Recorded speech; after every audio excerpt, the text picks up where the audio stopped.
Bankat në Maqedoni gjatë 9 muajve të këtij viti kanë gjeneruar mbi 235 milion euro fitim neto, tregojnë të dhënat e Bankës Popullore.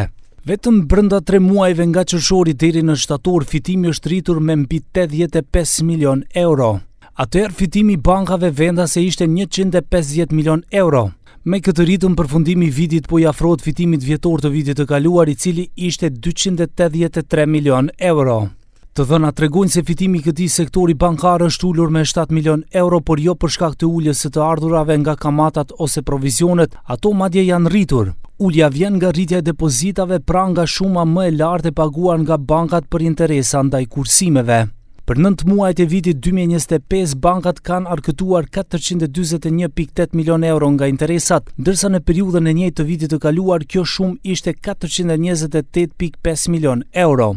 Vetëm nga familjet bankat kanë mbledhur pothuajse 174 milion euro interesa. Për tarifa dhe provizionet bankare, qytetarët dhe bizneset kanë paguar 145.6 milion euro, vjet deri në shtator. Kjo shumë ishte 141.7 milion euro.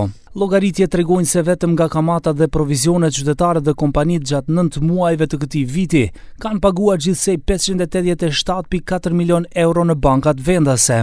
Provizionet bankare ishin edhe çështja e parë që ngriti guvernatori i Bankës Popullore Trajko Slavevski. Ai kërkoi nga bankat i ulin këto tarifa, pasi edhe vetë Banka Qendrore i uli tarifat për ta. Sipas informacioneve të fundit, bankat i kanë reduktuar çmimet e shërbimeve të tyre deri në 50%.